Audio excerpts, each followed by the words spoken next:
ನಾವು ನಮ್ಮ ಮಕ್ಕಳ ಮೇಲೆ ಕಿರ್ಚೋದನ್ನ ಯಾಕೆ ಸ್ಟಾಪ್ ಮಾಡೋಕ್ಕಾಗಲ್ಲ, ಯಾಕೆ ನಿಲ್ಸೋಕ್ಕಾಗಲ್ಲ? ಇದರಿಂದ ಇರೋ ಕಾರಣಗಳೇನು? ಮೊದಲನೇದು, ನಾವೊಂದು ಸುಳಿಲ್ ಸಿಗಾಕೊಂಡ್ಬಿಟ್ಟಿದೀವಿ.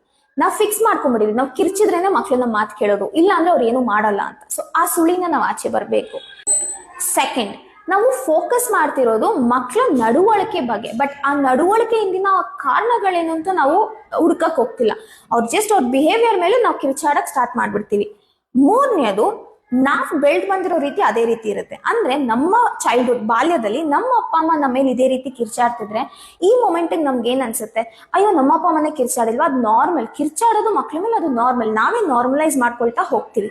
ನಾಲ್ಕನೇದು, ಸೊಸೈಟಿಯಿಂದ ಪ್ರೆಷರ್. ಫಾರ್ ಎಕ್ಸಾಂಪಲ್, ಮಕ್ಳನ್ನ ಆಚೆ ಎಲ್ಲೋ ಕರ್ಕೊಂಡು ಹೋಗಿರ್ತೀರ, ಅವ್ರು ಏನೋ ಹೊಡೆದಾಕ್ಬಿಡ್ತಾರೆ, ಏನೋ ಚೆಲ್ಬಿಡ್ತಾರೆ. ಆ ಮೊಮೆಂಟ್ ಅಲ್ಲಿ ನೀವು ರಿಯಾಕ್ಟ್ ಮಾಡಿಲ್ಲ ಅಂತಂದ್ರೆ ಸುತ್ತಮುತ್ತ ಇರೋರು ಏನ್ ಮಾಡ್ತಾರೆ ಹೇಳಿ? ಅಯ್ಯೋ, ಈಗೇನ್ ಬುದ್ಧಿ ಕಲ್ಸಿರೋದು, ಆ ಮಗು ಅಷ್ಟೊಂದೆಲ್ಲ ಹಾಳು ಮಾಡ್ತಿದೆ, ಅಮ್ಮ ಏನು ಹೇಳ್ತಾನೆ ಇಲ್ಲ. ಸೊ ಈ ರೀತಿ ಪ್ರೆಷರ್ ಇಂದ ನೀವೇನ್ ಮಾಡ್ತೀರಾ? ಇಮಿಡಿಯೇಟ್ ಆಗಿ ಮಗು ಮೇಲೆ ಕಿರ್ಚಾಡ್ತೀರಾ. Last one, very important, we are exhausted.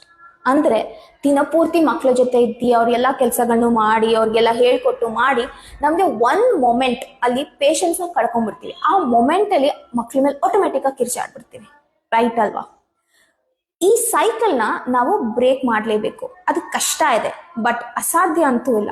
So ಇದ್ರಲ್ಲಿ ನಿಮ್ಗೆ ಏನಾದ್ರೂ ಹೆಲ್ಪ್ ಬೇಕಾಗಿದ್ರೆ YELL ಅಂತ ಕಮೆಂಟ್ ಬಾಕ್ಸ್ ಅಲ್ಲಿ ಟೈಪ್ ಮಾಡಿ. Happy parenting.